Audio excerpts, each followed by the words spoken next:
Hello, my name is Tim, and I would like to talk about the song "What a Wonderful World." Actually, I'd like to talk about a book that I wrote also. I kind of waited because I knew that I wanted to talk about this song, so I decided to do one and two. But anyway, I was coming home from work one day and I had an Android phone, and I was looking really excited because I was going to get the Galaxy Note 2. Well, with the Android phone I had, the old one, I was really, just still amazed with the Android phone because, I mean, you can just look at the phone and you can just say Sammy Davis Jr. Candyman. And then all of a sudden, you have this clip of that song, on your phone. You just click it and you play. And I just think that's amazing. Well, when I did that, I saw that on the YouTube list that was on the side. You know how it works. And I saw the song "Wonderful World," and I had never saw it before. I never heard it before. Well, I clicked on it, and I'm like, "Well, wow, that's a cool song," And I listened to it again. I listened to it again. Well, when I got home, what I did was I had to clean the floor, and so I was cleaning the floor, and I used some bleach, and so while the floor was drying, I decided to just go to the desktop because I thought about the song, and I went to the desktop and I played the song again, and I really heard it this time, and I'm listening to it, and I'm like, wow, and my daughters came to the door and they said, "Dad, are you crying?" And I said, "No, I'm not crying. I got bleach in my eye," and they said, "Yeah, right, Dad." Yeah. Well, the song really made me feel like, you know, like taking a deep breath because the song starts out by saying, "I see trees of green and red roses too." You ever been to church where the pastor asks someone to read a scripture and they're reading the scripture and the pastor says, "Stop, stop, stop right there, right there." Well, when you talk about the green tree and the red roses, you can stop right there because, you know, I am a person who loves astronomy. And in our solar system, there's not one planet that has a green tree. As far as we understand, there's not a planet, period, in our universe that we know of that has a green tree. Uh, Mars may have green on it due to some iron possibly being exposed or whatever. But as far as a green living tissue or green living plant, there is none. And so when you talk about the rareness of a planet Earth and the content of that planet, okay, this song does what God appreciates. It recognizes the artistical craftsmanship of a mighty God. There's a movie that I'm sure you all know of, The Color Purple. There's a scene where they're walking through a field and the woman indicates that it must really disturb God when you walk by the color purple and you don't appreciate it. Well, this song, "What a Wonderful World," figuratively speaking, appreciates the color purple. Not only does it talk about the green tree and the red rose, but it goes on to talk about blue sky. "I see skies of blue and clouds of white." Stop right there. Stop right there. When God made the earth, He encapsulated with oxygen. We don't breathe methane gas; we breathe oxygen. And then we have blue. Okay, but to have clouds of white says to me God wanted to be decorative. God wanted to add some beauty. To me, white is just a luxury addition.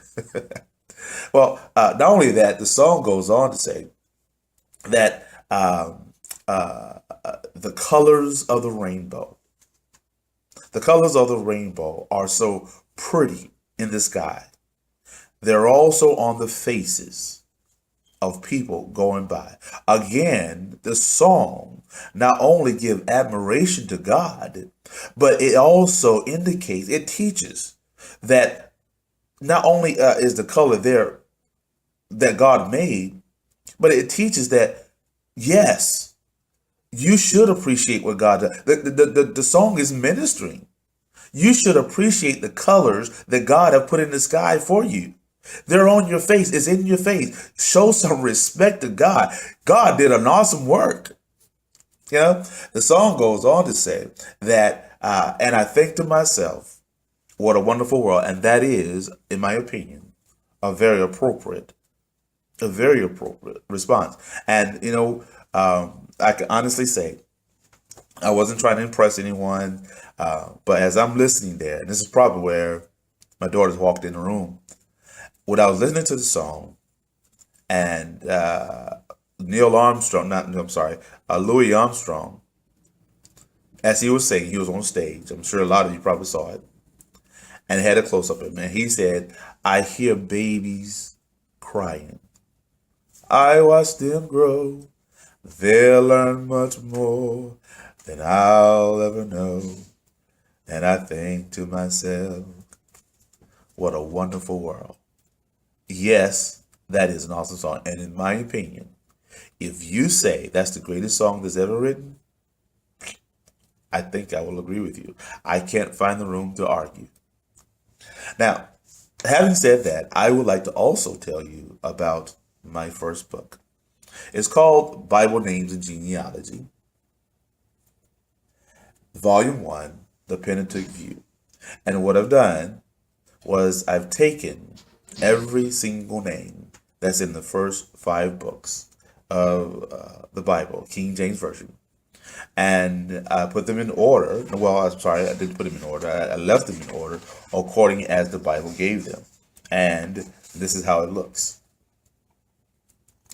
Each name, not each name, but almost every name, has scriptures attached to them so that you, if you disagree or have any questions, that you can look and see for yourself what the scripture is. There's a little green box there with a number on it that's associated to down here with some more information. Here is just some of my own personal thoughts, but that is only when it's personal thought or opinion is when it's in this box. This information is all on its own. And here's another page here. And this is how it looks right here. There are certain areas where it's kind of hard not to kind of expound on, not to talk about. And I'll give you one. For example, when you talk about base math, okay? I have never heard of base math. I've been in church for years and years and years. Never heard the word base math that I can remember. Well, I looked that up and found some commentary, and where the commentary was trying to indicate that this is one place that the Bible maybe made a mistake. And I was very discouraged. I'm like, whoa. The Bible tells me that God watches over his word, and there is some clerical errors in the Bible, and I legitimately was discouraged. But you know what? When I did the research myself, and the Bible does say, "Let every man be persuaded in his own heart." And I'm persuaded that there's no mistake, and it doesn't matter. I'm not trying to convince you right now. I'm not trying to preach. I'm just telling you that I wrote a book. And when I wrote this book and I came across the base math issue, okay, I searched it and I studied myself, and I'm convinced it's not a mistake. And not only is there the literature there, or the document that I have there, but I also have even put it in a family tree diagram. And here's the same situation right here with Esau and base math. Okay, and it's all laid out. And the thing about it is, this book will be very good for, especially for young ministers, because this right here is factual information. It's factual information that the Bible gives. And also, I'm very proud to say that right here, okay, there's a little star, a red star right there, where it indicates where you follow that red star for the bloodline of Jesus. Now, even though the bloodline of Jesus can be followed, again, it has every single name in the Pentateuch. And also, if you were to use this book while studying, okay, it even has the index in the back. The index has every single name that's in the Pentateuch. Okay, and you can just look up a person's name and just find out what page it's on, and then you can see their brother, mother, sister, cousin, all that good stuff. Also, what I like to say is, here, starting with Adam, there's a chart. Okay, and this chart is a representation of the information that the Bible gives. It tells, it starts with Adam being created, what age he was when he had Seth, what age Seth was when he had Enosh, and because of that information, it gives you a timeline. And there's a lot of information in here. And also, listen, uh, there is one particular page on here, okay, that you might find interesting, and that's this page right here. Okay, it has all the just numbers. Okay, and these numbers uh, uh, are numbers that I tell you what, this page right here explains what the numbers are. Okay, so I think it's a good book. It's $31.95, and I didn't know if you could sell books on YouTube. I don't know if it's right or wrong, or So what I did was I Googled it, and I I see that it's okay, and so therefore I am selling this book, 31.95, and I will sign each one. So you will have signed. I didn't know that some people are really into having books that signed by the author. That is a big thing with some people. I didn't know that until the publisher told me. So also, again, this is volume one. Okay, and as you can see right here, you have the history, uh, Pentateuch history, books of poetry, major prophets, and the minor prophets. Those are the separate divisions of the Old Testament. And so, volume two will be Bible names and genealogy, the view of history.